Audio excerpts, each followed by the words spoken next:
Howdy. Hola, kids. If anybody's out there. Get the old... Anna must be home. Look at that. There we go. Did I get it? Moving around? Chewing on your collar. Yeah, right. Here we go. No, we don't need the Twitterverse. We need the Facebook verse. How's everyone doing out there? Oh, there we were. I just saw us. Okay, let me share real quick. Let's turn it down. Wow. People are joining in already. Hola, kids. Hey, Steve. How are we? Let me get the share. Oh, you. Wow. Yep. Look at that. Okay. And 1 second, guys. She's just here to be the flamethrower. Right? Sure. Yeah.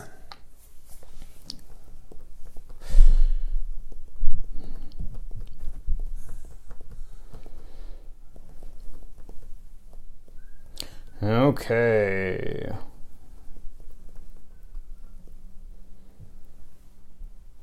There we go. Okay, kids. We are about ready to rock and roll. Facebook land. Everyone else that's watching, hope you had a wonderful Thursday. Mics look hot. Say something into yours real quick. I'm right here. You are right there. All okay, right. Here we go. 3, 2. Good evening, good afternoon, and good morning. This is Kinetic Chaos Podcast number 72. I am your host, joined as always by my good friend Wes. Right here I am. He is to my left. We are in the secret underground bunker on this wonderful last day of January. That's right. That is pretty darn crazy. Thursday the 31st, 2019, all day long. The looks like the comment machine on the Facebook feed is already firing up, so I'm excited for that. Steve, Tia, Kelly, everyone that's out there watching, appreciate you joining us this evening. How's life? Fantastic. No complaints. No complaints whatsoever. It does not seem like it's been that long since I burned my mouth, but we're 2 weeks away from that. You feel over? Yeah, I am. I've gotten...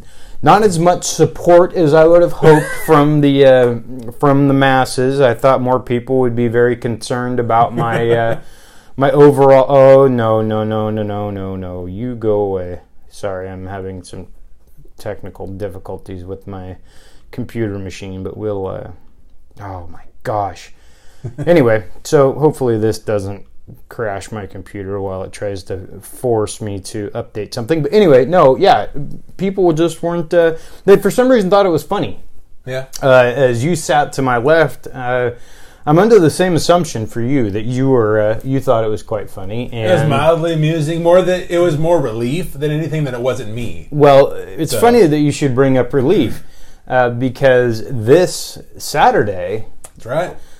It's your turn to be in the firebox, or this time it's the ice box. Yeah. So for those that are wondering out there, Wes did lose as you probably know, the bet on the Rams and Saints, and so that means that actually we haven't been with you. We didn't record last week, so we haven't been with you to even discuss that. We're going to get into that a little bit later, but yeah. Wes will be diving into the old Washougal River this Saturday, and I will not be. And I'll tell you this will be the last thing until we talk about it later.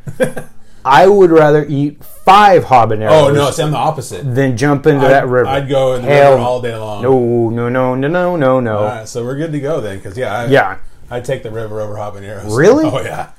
Why? Yeah. What is it about the river that you don't like? No, I don't mind the river. I mean the habanero. I don't want the pain. There's going to be pain involved. We'll get No, because you're going to be numb. You're not going to feel anything. Your body goes into shock. You're paralyzed. It's all good. No, you're in the danger zone, brother. It is not that cold. Hypothermia. It's just cold enough that you'll still feel the pain. Yeah. Okay. It's like when you told the wife that you're going to put the kids down or something, and she finds you playing Flappy Bird or something on the phone. You're not in a lot of trouble, but there's still some pain associated with this. So, well, as always, we want to get started with a good news story, and this is a good news story that strikes at home for me because my New York Yankees have decided to pick up Danny Farquhar, who we cover. This is kind of a flashback follow-up as well, in that He had a brain aneurysm last year in mid-season, correct? For the White Sox? May-ish, somewhere in there, yep. So he's made a recovery. Yeah, so sitting in the dugout, suffered a brain aneurysm during the game and collapsed in the dugout. You may remember this story from last year, like Will was saying. Rushed to a hospital, and it was touch and go for a while. They weren't really sure if he was going to make it. They had heavy bleeding on the brain, underwent multiple surgeries, got stabilized, and spent at least like 2 or 3 weeks in the hospital. Yeah, he's in there for a while. Yeah, exactly. And then got released and has slowly been working himself back into playing shape. And he signed a minor league contract with the Yankees just a little bit ago. So that's a pretty cool deal to see him come full circle from almost losing his life to now making it all the way back pretty much. So. Well, what I thought was cool was he thought he was in good enough shape last year to come back. That's right. So, well, I kind of switched it up here. We didn't get to our good thing that has happened to us since the last time recorded. So go ahead and sorry, I flip-flopped there. That's okay. Been 2 weeks out here, so I forgot how to drive the ship. Good thing for me is that we signed my daughter up for T-ball. T-ball, Yes, Wes is going to be prepared to be the dad yelling at the umpire. You've been looking forward to this day for years and years. It's the only reason you had kids. That's right. That's so when does she start that? I think it's March 31st is the start of the season, I believe. I remember seeing the paperwork. Now, is this one of those seasons that's going to be like... Because I find baseball season in general, T-ball, all of that stuff, to be an excessively long season. Like, you start in March and it ends in, like, mid-August or something like that. But it is pretty long from what I was thinking. I was surprised to see it. I think it's end of March through end of June, so it's a 3-month chunk. That's a pretty big swath of time there. I remember going through the good old days of... T-ball and all that with the boys, and I was same thing. I mean, I think we started at one point in time in mid-March, and we went all the way into June. But you have all those, and I don't know what it is, but you get those, it's April showers type thing. Mm-hmm. You get that massive downpour for like 15 minutes, and then all of a sudden, the sky comes out, so all the kids get out there. And then here comes the other. It's like, make up your mind, Mother Nature. Yep. You're just messing with my emotions here. Come on, Smokey. Well, something good that happened to me. I got a haircut. That's always that's always a fun thing for me. You know how much I love my hair. But no, other than that, no. Just what was I going to actually? Well, Derek's team. This is something good. We covered it on KCP Kids the other night. Derek's team is his basketball team, not baseball. His basketball team is 4-0. Ooh. Yes. And it's been a lot of fun because he hasn't always had the, let's just say most successful teams that he's been on. Yeah. And so for him, and they didn't expect to do this well at all. I mean, they didn't know that they were going, you don't know what to expect. They have like 5 teams, which is crazy. I mean, they combine the 7th and 8th grade. They've got their quote-unquote varsity teams, and I think they have one in each respective grade, and then they are intermixed for the other teams. Wow. And so his team played what was supposed to be the team. It's done by talent level, I guess. Mm-hmm. The team above his, and they were pretty nervous about it and stuff. They rolled them up by like 18. Wow. Yeah, it was great. It was Derek did not shoot very well. In fact, he went 0 for last night, but he get rebounds and stuff like that. He's starting, so he's having a lot of fun. Cool. So it's fun to see him and be on a team that is successful, and hopefully they continue on. The one thing I'm going to say though that is a caveat to all of this. Love the team and all that. Our driving schedule is brutal. Oh, the road trips? We were up in White Salmon last week. We'll be back in White Salmon on Monday. Then we go to Castle Rock. We got Woodland, Ridgefield. I'm like, this is brutal, man. Like nothing in Clark County. Well, it's something we've dealt with. In football, we went up to the Dalles. We played Dalles, and we played White Salmon, or not play. We wrestled White Salmon. So we have to, and we did that when we were in school. But it seems like an excessive amount of extended travel. But it's fun to go out there and have the kids get some support because not all the parents can make it. So I always like to try to if I can. So let's jump into the hot sheet here. We've had some stories. We didn't record last week, so there's been just a few things going on in the world. At least I've heard Twitter has been just burning itself down. That's what it's like a sport now. You're just like, oh, what is on fire today? Yep. And you go on there, and it's just incredible, absolutely insane how insane all these people are. I think I tweeted something the other day. I said Twitter is no longer an echo chamber. It's a gas chamber for reality, and that's the truth because it's not. Yeah, it's ridiculous, but I look at it with the entertainment value.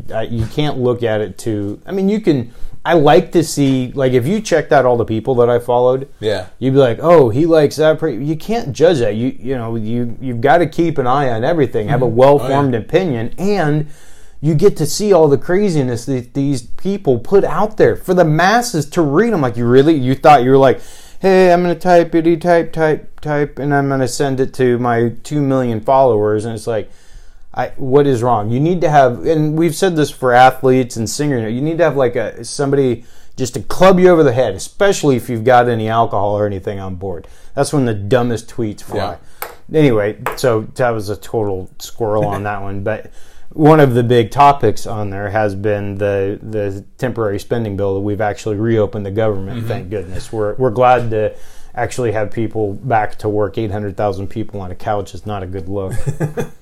Now they're just on a couch in their office, in the government office, right? Oh, here we go. No, I was teasing. So after a little over a month of a shutdown, there was a temporary spending bill agreed upon that will fund the government through February 15.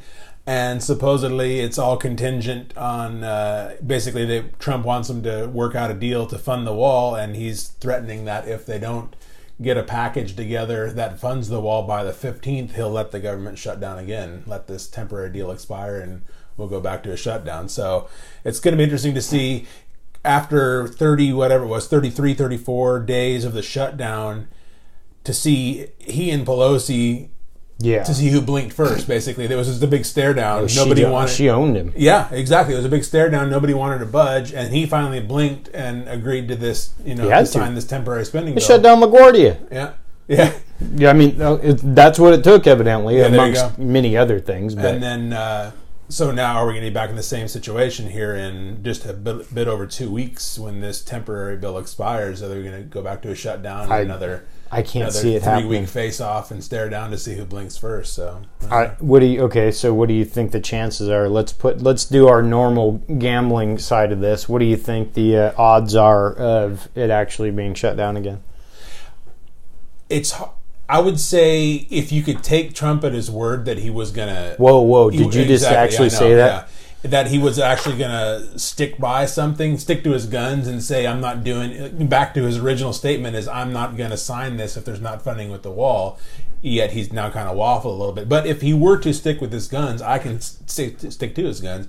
I can see them shutting it down again. If he's going to, because I don't think the Democrats are going to include a package for funding a wall. It'll never happen. Yeah. So I mean, they've dug in so much now, and they have managed the narrative that enough, the Democrats have, that they have now painted all Republicans, because now you're either a Republican or a Democrat or you're Howard Schultz, and evidently that is... Starbucks is a complete dumpster fire now. Some of the photos I saw today, people with bullhorns. It's like, you're a barista that is going to community college and you're trying to get health care, serving somebody their double half-calf, recalf soy latte with, 3 shots of kitten fur, and you're getting screamed at about Howard. It's like, what? That is the craziness of that kind of stuff. Yeah. But no, I don't think that... I don't think it's going to happen. I think that they have laid the groundwork for. He's going to try to go the route of declaring a national emergency. Right. Yeah, I can see that. When it's all said and done, I don't see it happening. Mm-hmm. I really don't. And I'm all for comprehensive border security. I don't know that the wall is the answer for that, though. Tagging on to that with border security, the old fentanyl bust. Yes, huge, biggest in the history of the world. Yeah, it was That's a long time. 230-something pounds of it, which was enough to kill 57 million people. That's nuts. That's what's crazy about the fentanyl is that it's so powerful. Yeah. And they're cutting everything. I like that show Drugs Inc. on Nat Geo or something like that. And the things that they do, everything gets cut with it. And that's the problem is, people used to complain that the drugs weren't good enough, but now the drugs are too good. And this is how crazy this is. Today, I'm listening to Dan Patrick this morning, as I do in the morning, and Travis Kelce was on the tight end for the Chefs. Everyone, all these guys do the media row and all that stuff, and they're always, they're selling their Audis or their new protein powder, whatever it might be. His was awareness and to have Narcan with you, so that in case you or somebody overdoses on an opioid. I was like, that's what it's come to, and to see that, and it came over in Nacogdoches. Is that where? Nogales. Nogales, that's Arizona. Yeah. They're one of the places that was in Sicario in the very first one. And we're going to get into that in a little bit with the El Chapo trial, which is just, holy moly. Anyway, no, I don't see a wall ever be more than what we already have there. Mm-hmm. I don't see a monster monolith of a wall ever being built. I think that it has become such a divide between both parties. But you can't use federal workers as pawns in your fight over a wall. It's such a small part of an entire country that, and $5 billion when you have what's our budget, 1.5 trillion. Yeah, it really is that much money. It has become just a big bat to beat each other over the head with, and so that's why I don't foresee that occurring, but we'll see. It's I just hope that they don't shut the government down. Now, I don't want people to go without work. That's terrible. But what it does to us for our security and for airline travel and all those things, those people are vital, and we need them to keep us safe as citizens. So that's kind of trying to look at it in the big picture. I know that government is very wasteful and all those types of things, but when you hear all the negative things that are happening to these poor folks, it's sad. It really is, and that they're being used like that. So anyway, this one, wow, this has been a hot topic too. This the Native American gentleman and the kid from I don't know. The kid Catholic was high school, Catholic high school, Covington or something like that, right? That's from Midwest somewhere, I think. Yeah, it was anyway, go ahead. But the thing that more than anything intrigues me about this story is the overt media bias. Oh, man. How it first came out, where the snippet that went across social media and mainstream media, everything, was a snippet where you saw just the kid and the Native American face to face, and they tried to paint it like that kid went up to the Native American trying to bully him. And then I don't know if it was later that day or the next day, the full image, the full video came out, and it showed that actually the Native American was the one who approached the group of kids. It was a reverse scenario. And a couple media outlets issued corrections and retractions to the original story, but some, because they wanted this narrative to be true so badly, they would not issue a retraction or a correction. So a couple of things to hit on here. Some of the parents of that, or the parents of that kid and some of the other kids, are now suing some media outlets for basically defaming their kids. Destroyed for that too. Yeah, so that's going to be interesting. And then of course this, and I forget the guy's name, I didn't write it down, the Native American subject in this matter, Nathan Phillips. Thank you. He of course does the whole media circuit, and he appears on all the morning shows, and on one of them he claimed that he was a Marine in Vietnam, and that when he came home from Vietnam, that he was, the usual thing that you hear during that time frame, they were, spit on and called names and called baby killers and all that kind of stuff. So he said he was harassed repeatedly when he came home from Vietnam. Then a couple of days later, the Marine Corps issued a statement saying, yeah, he's a Marine, but he never served in Vietnam. He never deployed. My understanding he was sent somewhere for 2 days, but he spent the majority of his time as an HVAC repair person, which, and then, you get into this constant spin cycle. Yep. That's all it is a constant just back and forth. Again, no actual, realistic discussion about it, because it was a bad look for both of them. I mean, the kid was standing there, and he's a 17-year-old kid, and I have a bigger problem with the kids that were behind him chanting, and I know they say they were saying a chant for the school and all that. And that's the problem, is none of us have an actual clear picture of what's going on. This is truly in the eye of the beholder. Yeah.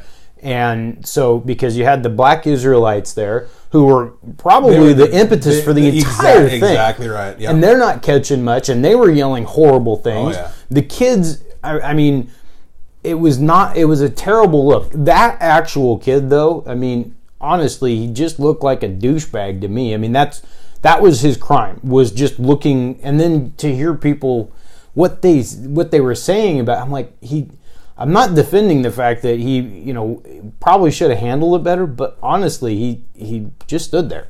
Yeah. I mean, really, that's what he did. He wasn't threatening. He didn't step forward. The guy came to him. Right. This is the way I saw it, and I saw quite a bit of it, and I absolutely think it could have been handled better. But in these times now, everything is so inflammatory. Everyone is going to take it. And then you also got to weigh apples to apples. Here's an older gentleman versus a teenager. Mm-hmm. Obviously, teenagers aren't going to know how to handle a lot of different situations. They don't have enough experience in the world. So I'm kind of going with what you said too, is that based on the situation, I think he handled himself pretty well. He didn't start yelling at the guy. No, that's why I say the kids behind him had a way bigger issue with them. Yeah, so I don't know, it's both sides are kind of hokey, but I just, like I said, the thing that grabbed me about it was the just blatant media bias, how they latched on to that first narrative without any substantive facts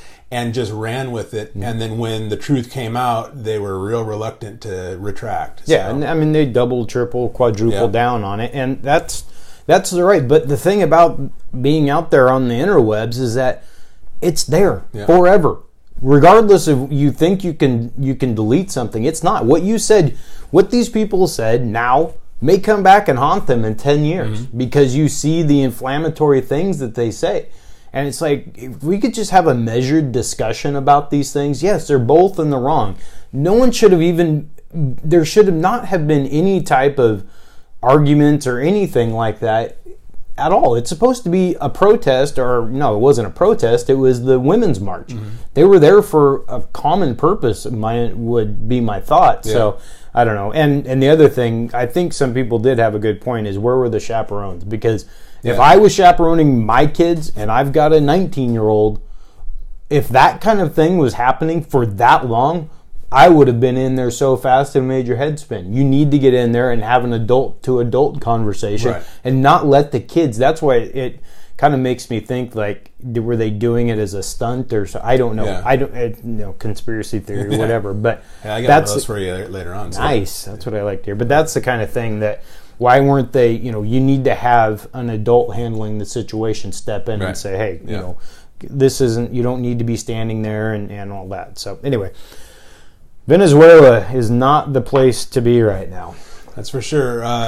As usual, it's been going on for a long time now. We've talked numerous times on the show in the past about the rampant inflation, all that kind of stuff. And now the president, Nicolas Maduro, as being challenged by an opposition party, and the leader of that party is Juan Guaido, I think is the pronunciation.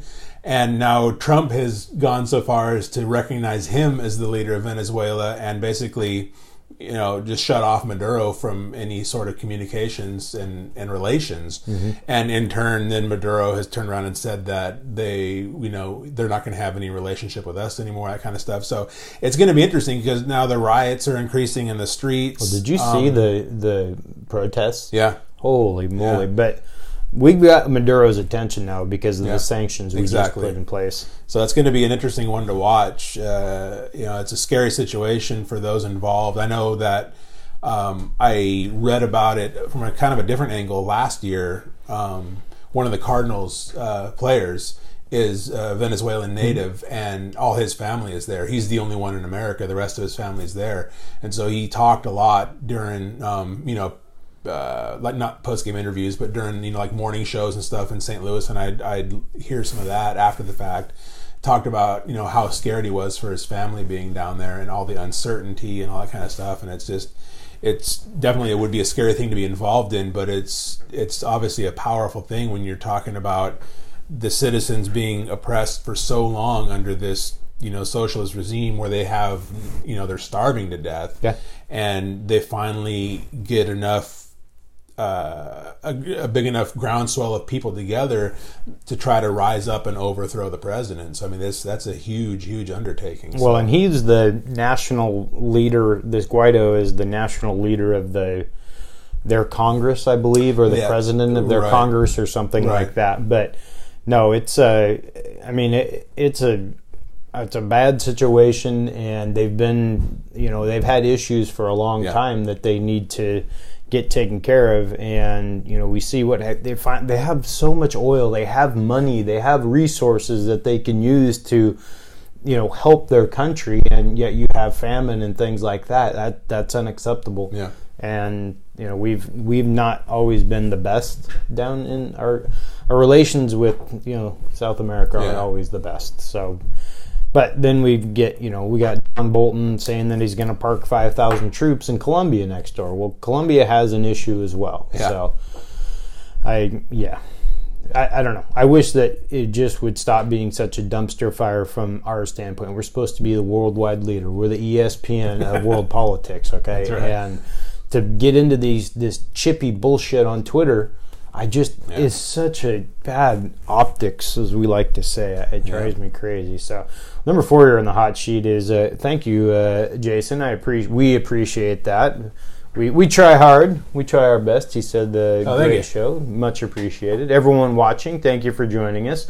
We'll get through the heavy stuff here in just a second. But this next one is one that I've kind of taken on, and this is the El Chapo story. I'll let you run with this because I have not been. I've kind of go in a bunch of different directions in the news cycle and following stuff, but for some reason this one kind of just slipped through the crack. I have not been keeping up on this. So. I can see why it falls through the cracks because speaking of nicely done. Because of all the other bloviating on both sides. This is not a political issue. This is just the crazy. If you guys are interested in what the movie Sicario and Sicario 2 were written about, it's about El Chapo, Juan Guzman Lorella, or whatever, I can't remember how to spell his last name, but if you go, there's a writer for the New York Times named Alan Feuer, Feuer, on Twitter it's just Alan Feuer, and I'll put a link on there, but he's been following the case, and so I've been following along with him every day. And the trial started in mid-November, and it just wrapped so this is crazy. They opened, I think, November 13th, give or take a day. And where is it? It's in New York. Yeah, it's in New York because he was captured 2 years ago, and he was extradited from Mexico. This was the third time that they got him. Yeah. He was extradited to New York, and he's in the federal supermax in Brooklyn. And on Loretta Lynch, her demands when she was the AG, he was to be tried in New York because she used to oversee that jurisdiction. And anyway, so it started November 13th with the prosecution. So the people of the United States versus El Chapo. They presented 56 witnesses, or not witnesses, 56 people that testify, whatever the heck I'm slipping my mind right now. Anyway, they called 56 people to the stand. It was absolutely bananas. All the people, they had other major Colombian drug lords, all these types of things. So the prosecution rested on Monday of this week. they're probably going to go into deliberation either tomorrow, because I guess the trial has been taking Fridays off. Either going to start deliberation tomorrow or Monday. That is how short the defense had closing arguments today. So Tuesday, Wednesday, Thursday was the entire defense portion, and 2 months for the prosecution. Absolutely. I mean, we're talking, the secret tunnels, the living in the mountains, the telecommunications, how they... Go ahead. Well, so who's defending him? Is it some Jeffrey Lichtman, who is a big-time New York... He's got a team of attorneys. Okay. But Jeffrey Lichtman was a big one, or I think is the main one that is defending him. But yeah, we're talking, the one time he escaped a raid from it was a hotel or his house. He was with his girlfriend, not his wife, bailed down a tunnel, stark naked, that had a motorcycle at the end of it with a guy there ready to drive him. Took him off. So the feds, though, were able, through El Chapo, got hooked in through his Colombian connections to this IT guy. Well, this is what ultimately will bring him down. This IT guy is 22 years old. Chapo gets introduced to him, only pays the guy $500,000 to develop a system or program that spies on everyone who has phones with him. And he's got this some secret passwords and stuff like that. But he ends up giving putting this program on his wife's phones, his 2 or 3 or 9 girlfriends, and all of his confidants, because he was just absolutely engrossed with people spying on him and double crossing him and all that. Well, somehow the DEA gets involved, and they hit the IT guy, and he flips like a hotcake. And so every day they were getting every single text message, or they were getting the text messages in real time, and they were getting the phone calls dumped at midnight every night. So they would have all of his communications. And he lived in the mountains for like 3 or 4 years. He escaped one prison through a laundry basket while he was helped by the warden. The biggest one, though, was that he bribed the president of Mexico with $100 million. Wow. Peña, was it Nieto Peña? Yes. Yeah, and they've also said that they actually said that he bribed 2 Mexican presidents, but who was the other one? Vicente Fox, I believe. Anyway, and I'm only doing it. I mean, I'm doing it 1/100th of the actual awesomeness. And I say awesome not in like cool, in like just it's amazing. Incredible, what money will do. Yeah. And the fact that this guy's a billionaire, and it wasn't until a Colombian drug lord, Alex Fuentes, I believe his name was, joined him in the Sierra Madre Mountains that he actually started living kind of like he had some money, because he was basically living in a hut with a couch. And this guy brings in like satellite communications and big screen TVs and some luxuries. But yeah, they lived in the mountains for like 4 years, wow. 3 or 4 years. So it was crazy. I'll put some stories up, but the New York Times, this guy, Alan Fuhrer, did a wonderful job reporting on it. It's going to be one of the greatest movies ever. I'm sure it'll be a Sicario thing, because he killed hundreds or had them. And that's, they talked about the murders and everything. So this next story, the last story here on the hot sheet, I thought was interesting because it's real estate. Yeah. But the most expensive home ever has sold in Manhattan. Yep. It was sold to a billionaire named Ken Griffin, who runs a hedge fund. Shocker. Right. He bought a penthouse in Manhattan, which is still under construction, so it's a brand new deal. Yeah, he's getting it delivered empty. That's crazy. Yeah, not even fully furnished. No. Yeah. So it's he bought it for a cool $238 million. It's a 24,000 square foot penthouse. And as you said, delivered empty. And his company, his hedge fund company, I think this penthouse overlooks Central Park, and his hedge fund company just leased some new office space right across on the other side of Central Park, so he can basically walk to work across the park. Yeah. Although he probably has a personal driver, I doubt he'll walk. Yeah, why would you do that? Yeah, exactly. Why would you, walk 200 feet? Yeah. You don't want to be with the peasants, the people, the multimillionaires, and those people in Manhattan. And this comes on the heels of another big purchase that he made. I believe it was a year or two ago. He bought a $122 million house in London, pretty near Buckingham Palace. So this guy's got some bucks. Serious money. Well, and in Chicago too, because he's from Chicago. That's right. So yeah, he's very excited about his new purchase. He's going to have a great view of the filth in New York. So yeah. That's but 238 or 248. 238. 238. Yeah. That is incredible. Yeah. And I mean, we're not going to see too many of those. I think New York's always going to be insane. Yeah. So it's 24,000 square feet, though. I mean, it's only $1 million a square or whatever. What a deal. Yeah. Hell of a deal. So, well, it's about that time to get into the fun stuff. About time for some freestyle action. We've been bearing down here on the old Super Bowl here this week, and if you guys are looking for any type of recipes, quick plug for the website here.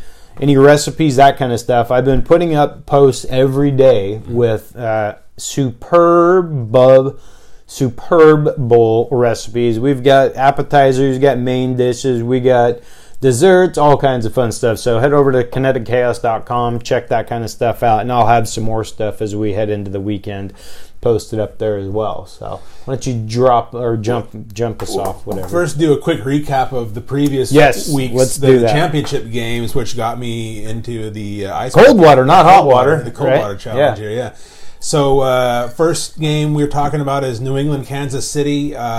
The line on that was Kansas City 3.5, and we both took Kansas City. That didn't work out too well for us. No, it did not. The over/under was 55.5, and the score of the game combined ended up being 68. So that was quite a bit over. You took the over, I took the under, so I got the double whammy. I lost both on that one.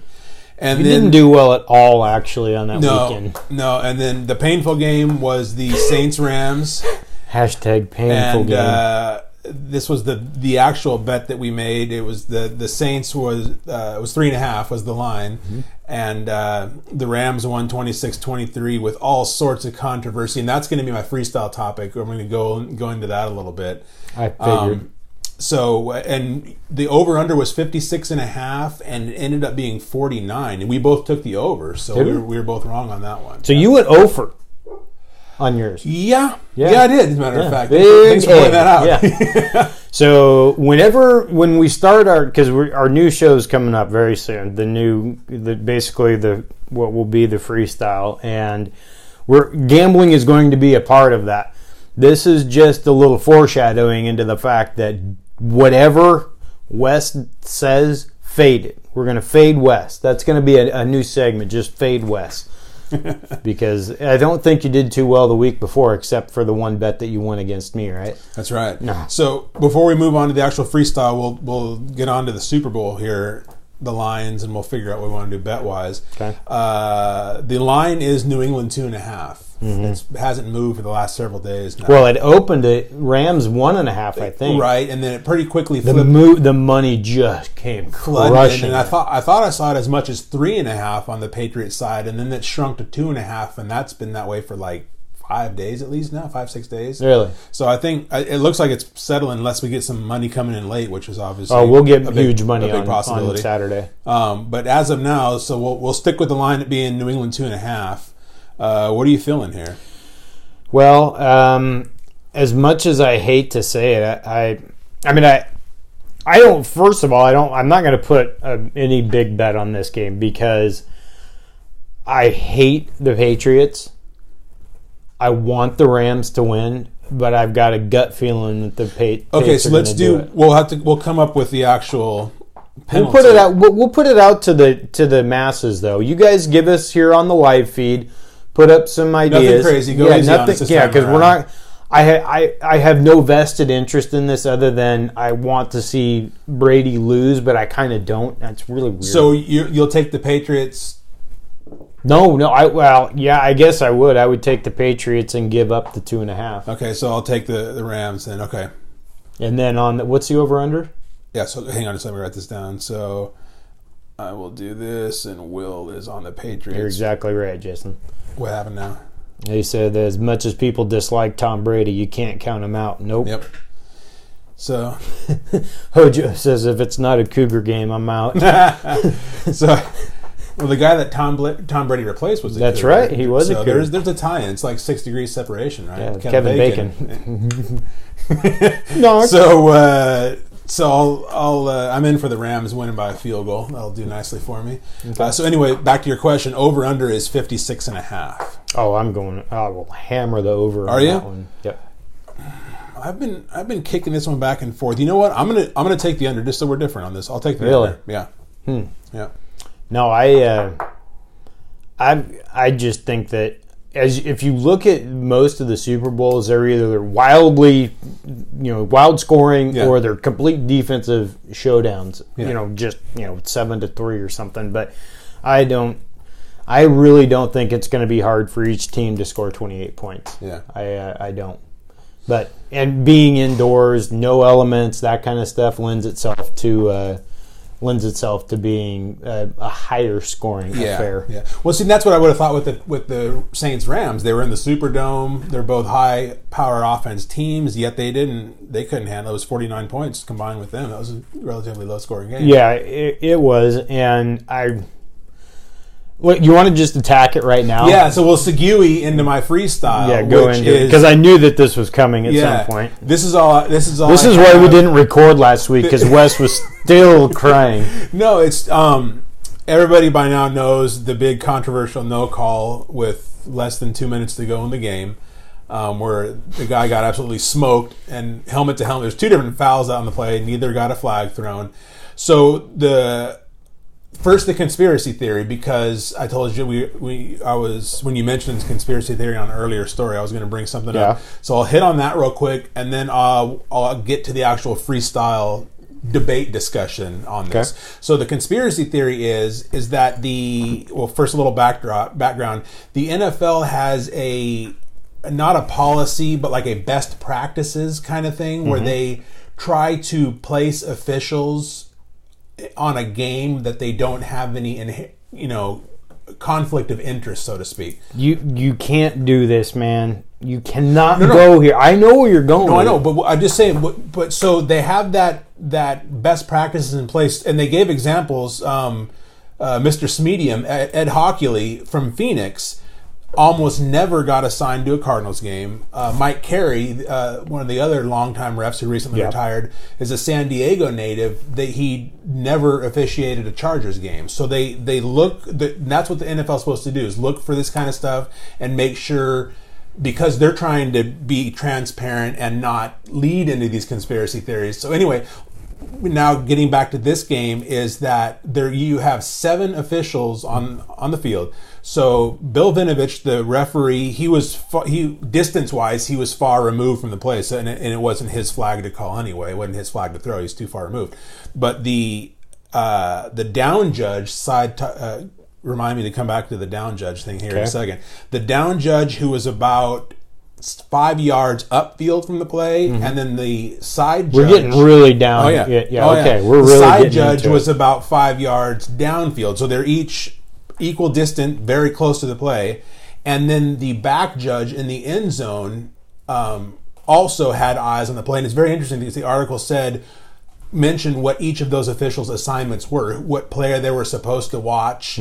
And then basically, once the ball is in the air, then you're supposed to divert your attention to where the ball is going so you can watch the play. So the 2 sideline judges, the down judge and the side judge, and the back judge and the ref who is far away, all four of them are Southern California natives. So that's the conspiracy theory, and not necessarily buying into it, but going back to the NFL's best practices, if you've got more than half your crew from Southern California, why didn't you send them to the Patriots game where there would have been no... So if the NFL is supposed to do its due diligence and keep this kind of stuff from happening, so there is no bad optics, how did something this gross, where over half the officials are from Southern California, how did they not get assigned to the Chiefs-Patriots game instead? That would have made a lot more sense. I'll give you that, but Now let's keep in mind that the Rams have only been in LA for 4 years,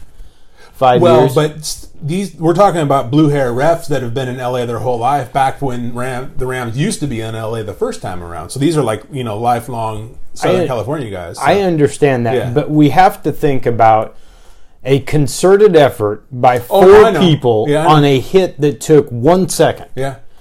Now, And I think the one thing that bothers me the most is it was not a bang-bang play. If it was a bang-bang play, that's fine. Mistakes happen, whatever. This was so blatantly obvious where the guy just got smoked and the ball is still like 3 yards away from getting to him. It was nowhere near a bang-bang play. It was the easiest call in the world to make.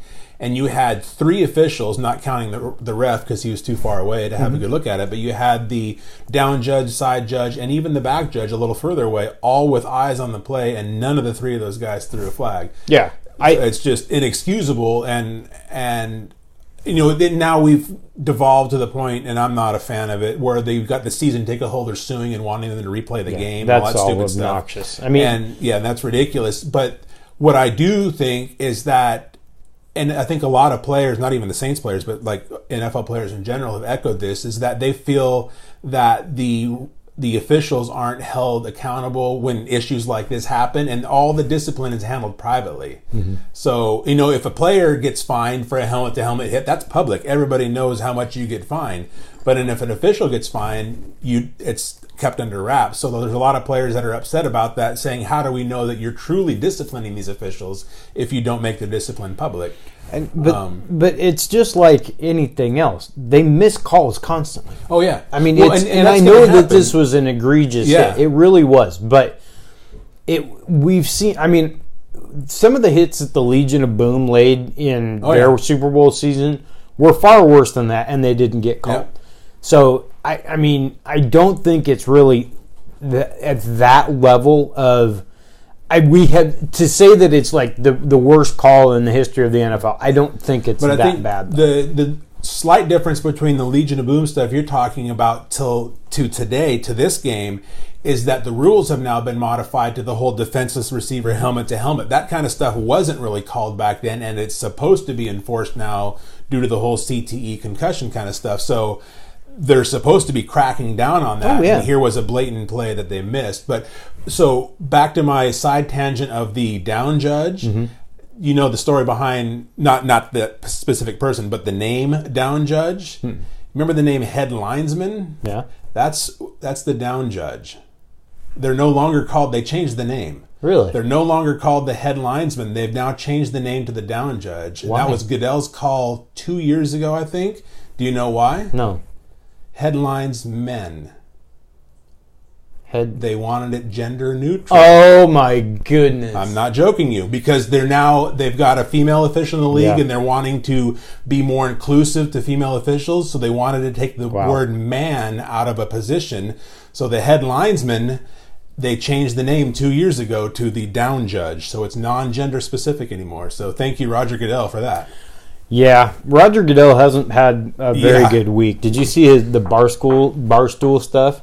So the president of Barstool and PFT commenter from Pardon My Take, the podcast, they snuck in because Goodell has barred Barstool from all of their stuff for some reason. So they got basically picked up by NFL security, and the NFL security wanted to charge him and all this stuff. They brought the FBI in, APD, all this crazy stuff, and the actual authorities you guys we're sitting here wasting our time doing this.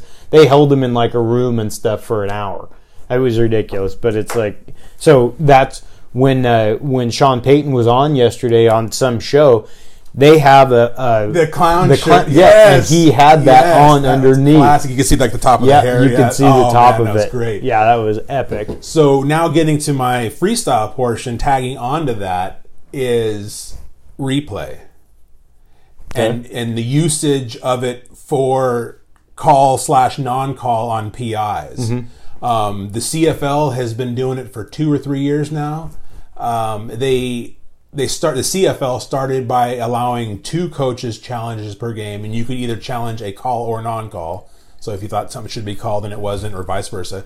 And then I think this last year they dropped it to 1. So now in the CFL, the coach gets 1 PI challenge per game. Mm-hmm. So I'm a fan of that and they've talked to, I read some interviews with both coaches in the league and former officials saying that with the technology these days and as fast as you can get replays fed in and take a look at stuff, you can see something yay or nay in like 15 seconds. So it's not going to slow the game down by a half an hour. And the other thing is too, the other option that was put on the table, which was interesting, and the unit would like it because it's probably an extra employee, is to sit an official in the booth. Yeah. And have him just be like a spotter. And if he sees something egregious like what happened in the Saints game, then he buzzes the ref to stop the game. Let's take a look at this again real quick. Well, and so here's my thoughts. I heard, and I can't take credit for this, I heard this yesterday, I believe, and I thought this was an interesting way to look at the extra official / replay of a replay type thing. That you can challenge a PI or another major call in a game, but if you challenge it and it's not overturned, 15-yard penalty. Yep. I mean, I'm cool with that. I like that idea. And you only get 1. Yep. You get 1 a game. That's it. And so if you burn that SOB in 2 minutes into the first quarter, that's on you. Another option spin-off to that would be is if you win the challenge, then you get 1 more. So, like, if you burn your PI challenge, right? Exactly. Yeah. If you burn your PI challenge in the first quarter, but you win that challenge, then you get an extra one to use for the rest of the game, kind of thing. So, I want less. I don't want to add more oversight because as much as we hate it and all the technology we have, we are not perfect people. Mm-hmm. The game is not perfect, and so judgment lies in it. All of these things, and all it does is if we continue to add all these layers, in my opinion, all it does is give people more things to complain about. Yeah. So let the game stay the way it is. Add the challenge, but have some repercussions so people aren't using it willy nilly. Yeah. So I like the idea of whether it's a 15-yard or a 30-yard penalty, something like that. Or you can ding them with a timeout charge. take a timeout away. Yeah, I would rather see a real on-field issue. I'm cool with the 15 yards. Than the timeout because timeouts can be valuable, but I do think that I don't know. I know, David. I know what you're saying. I do understand what you're saying, but it's the same thing in baseball. Why we use umpires rather than a strike zone.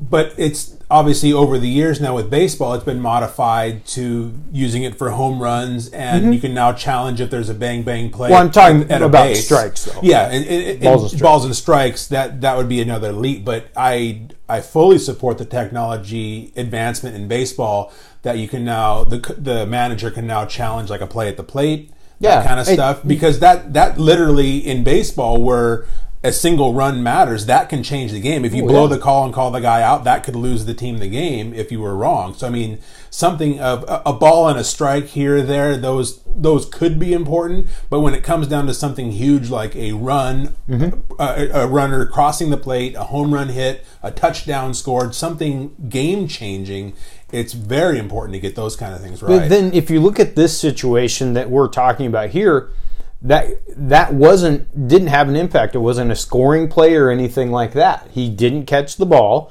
And there's, the other thing is that when things like this happen, it doesn't matter what team, your team or anything, it has to do with the fact that we have these presumptions that a score was going to occur or whatever it may have been. Yeah. That because of that, and we have no guarantees, and so because now everything is either black or it's white. It's not like in between. And I don't think there was any necessarily presumption of score. It's just that if that flag would have been thrown, they would have had it 1st and goal on the 6, and they could have chewed basically all the clock. Because I think the Rams had like 1 timeout left, and after that they could have chewed the clock, and then kicked a chip shot field goal to go up by 3, and then the Rams would have gotten the ball back with I think like 30 seconds left and no timeouts. So it's not like they got robbed of a touchdown, but they got robbed of putting themselves in a pretty gimme position for at least a field goal, because it would have been 1st and goal on the 6. But what it really boils down to is that their defense failed them. I mean, they had the game won. And even backing that up, failures from the Saints started in the first quarter. That very first drive, when Dan Arnold, the tight end, dropped the touchdown, and they had to settle for a field goal. Mm-hmm. That's a 4-point swing right there. So that right there was a game changer. So and you could do this over and over for each game. Yeah. And so that's why, no game ever comes down, I don't care what sport you're playing, comes down typically to one particular play, because it's a culmination of a lot of events. And so, because I really wished, I didn't even think about it because I was so involved with the moment. I wished I would have live streamed me watching that game, because when I was watching it, the emotions that were up and down because I mean, frankly, what I wanted to happen was the Saints to just cover. The Rams to just cover. Right.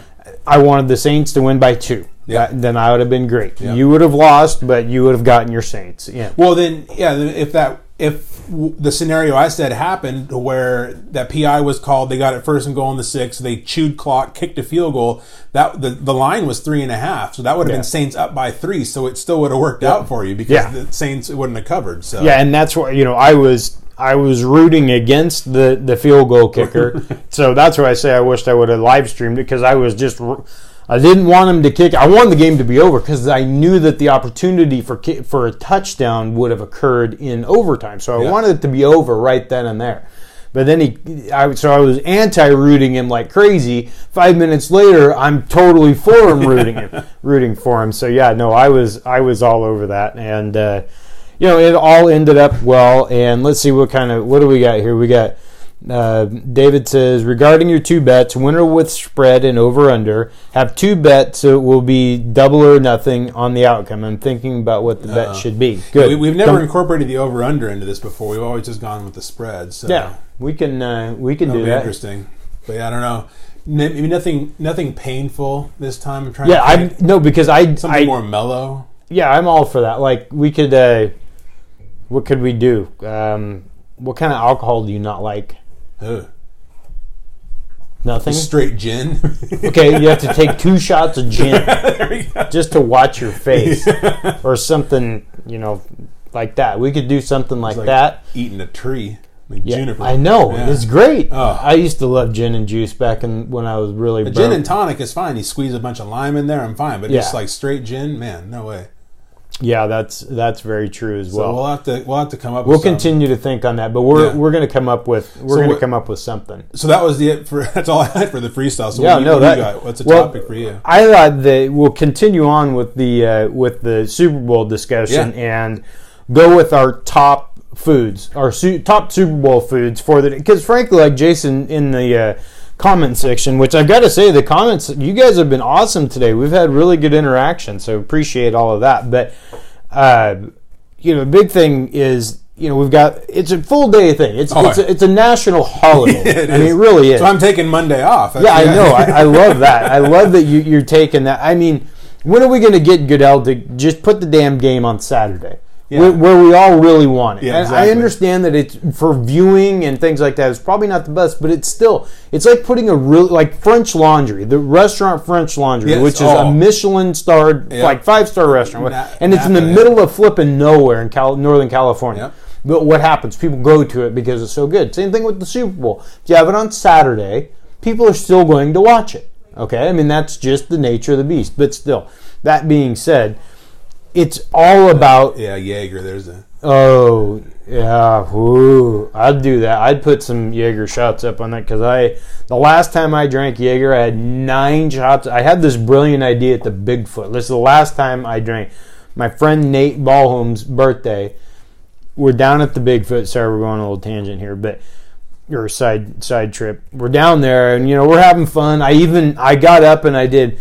karaoke to the Humpty Dance, which is my go-to karaoke song. And so I'm like, yeah, woo, hey, we're doing shots, let's do shots. So I ordered 9 shots of Jaeger. It's like it was like the Hindenburg, okay? Everyone's flying high and we're doing good, and Will says get 9 shots, and everyone's like, nope, no. It's like that Jim Brewer party stomach skit. The problem is if we do Jaeger and do like 2 shots, what do we do with the rest of the bottle? Because nobody wants the rest of the bottle. Oh, we'll figure something. Some adoring fan of KCP will be more than happy to use bottle. Well, no, we'll get the little ones down at Bimart, the Travelers or whatever. Yeah, so I'm thinking regular bottles. We'll think of something that we really don't like, because I do not like Jaeger, or like Goldschlager.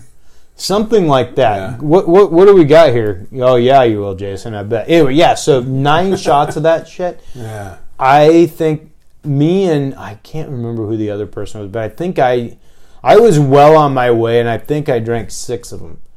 And they don't travel well. Yeah. Going down or coming back.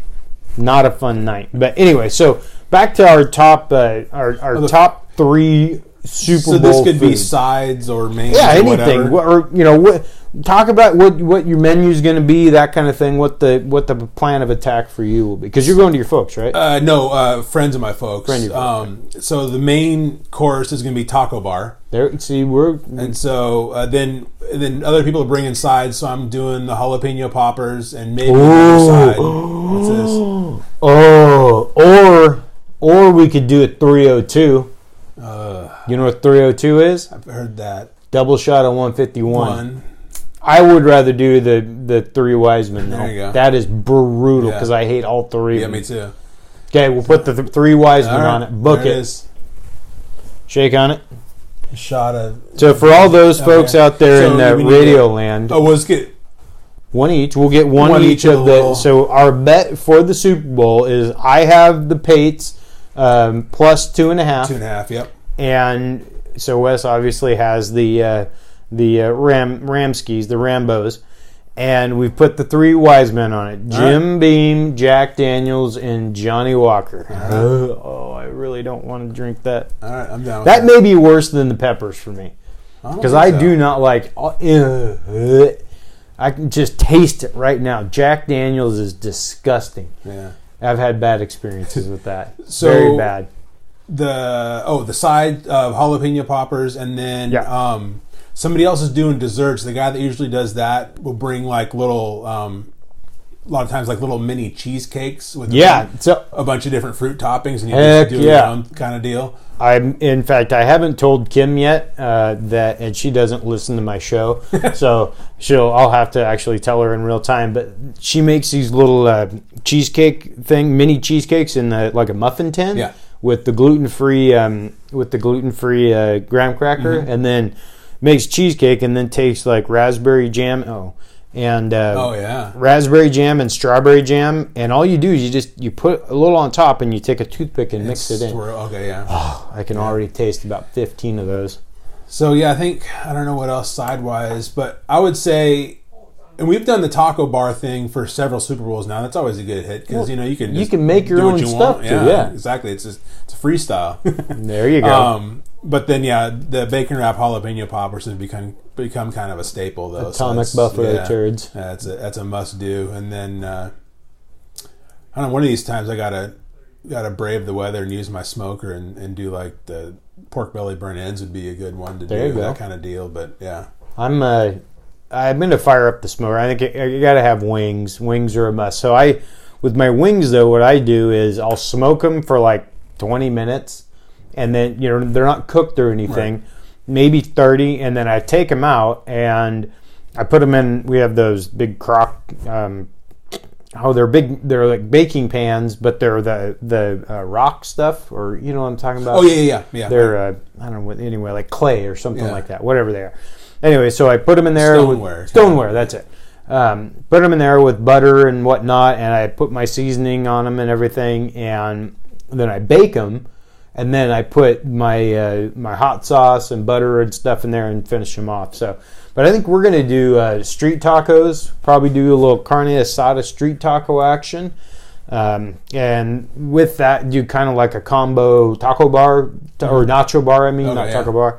So do some hamburger, and then you have the cheese. You got the squeezy cheese and Love that stuff. Go down to actually, you know what I should do is hit up Tony and try to get some of his salsa. Yeah. I could really go for some of that stuff.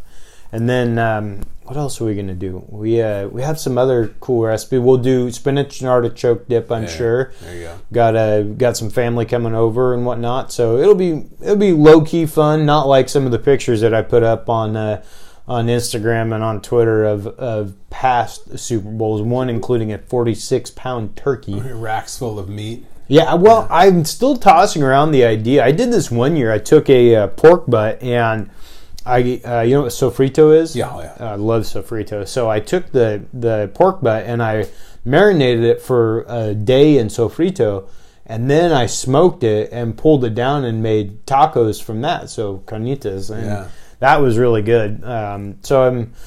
But I don't think I'm going to go with we haven't done pulled pork in a long time either. So I don't know. I'm going back and forth. I got some barbecue sauce, pulled pork sandwich with some slaw. You can never go wrong with that. That's for sure. What else is good? I like. I think my mom's gonna do. She's gonna do the cocktail weenies, and we take my barbecue sauce and the big chunks of pineapple. Oh yeah. Mix that all together. Of course, we'll have chili cheese dip because it's the last football game until you gotta go out with a bang. Pump the brakes, kids. Breathe in through the nose, out through the mouth. This is the last football game that really matters until September. Yep. That is, drink that in. Really let it set in. To take his baseball seasons right. Yeah, I know, but there's still baseball is not appointment viewing. Football is. Baseball, there's a game every day, and I love. I'm a bigger fan of baseball than anything, but football is just like you got that, just that time you sit down and you're dedicated to it. So. Anyway, but that'll be a kick in the pants. I'm ready for a Super Bowl and get ready. May have to have a little Bloody Mary bar. That's always nice. That might be something because Sunday's the cheat day on the old intermittent fasting. So we've all been planning well for that. We're ready for Sunday. Get maybe Bloody Marys. That would be a good plan. Any other? What's some other good side appetizers or something like that you've got? Pigs in a blanket. I'm trying to think of something. They had some kind of like thing at Costco. We were at Costco a couple weeks ago, and they had these like croissant pigs in a blanket. I'm like, now we're getting a little highbrow here a little too fancy on that one. But I can just taste it. It's going to be so good. Oh yeah. We'll talk about that after the show. Okay. I love that that's awesome. Well, you got anything else for us? Nope. I think that's it. Yeah, this Saturday it's going down. Sandy Swimming Hole, Wes. We got time. What do you want to do? 11? Yeah. I'm trying to think because Annabelle has something at 9. 11 should work. I was trying to think if noon would be safer, but I think we can swing 11. No, we can do noon. Let's do noon. Okay, we'll play it by ear. We'll call it 11 to noon. Yeah, we'll put it up on the socials. Yeah. You'll know where we are.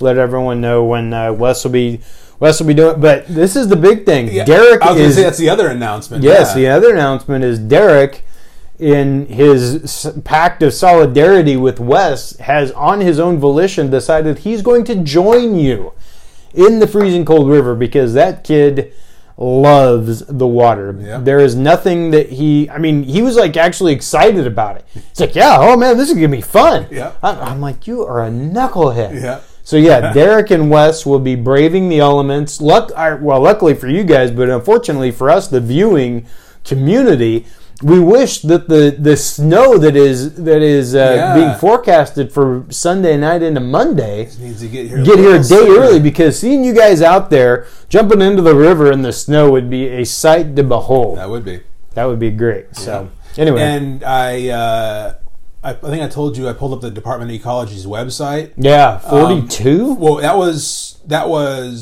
2 days ago. Was 42. Okay. Then I looked at it. I haven't looked at it today yet. Looked at it yesterday, and it was measuring 41. Nice. Yeah, I like the downward trend, kids. Exactly. I like the downward trend. Well, if you guys, I'll put it up. We'll have it on Facebook, Instagram, Twitter, all that good stuff. Please go to our YouTube channel, like and subscribe there. We've got some fun stuff up. All of our shows, you can find them there. live streams, all that good stuff. And like and subscribe at iTunes. Got to get all this kind of stuff in here. And check out the website. Got some long-form articles on there. Got all the podcasts. So for all your entertainment needs, if you need to kill some time, we've got some fun stuff up there. And yeah, that's about it. That's all I got. We thank you guys for watching and gals watching, listening, all that good stuff. We will next time you see us, somebody will be sucking down the 3 wise men, 2 dumb guys and 3 wise men. Thanks, kids. Have a good one. We go. Facebook, thank you very much. Thanks, guys, for watching. Good turnout tonight. Yeah, it was awesome. And we will, as long as we get data connection out there, which I'm sure we will, we'll be live streaming the dunk tank out there in the Washougal River. So join us. All West. See you then. Bye. Bye.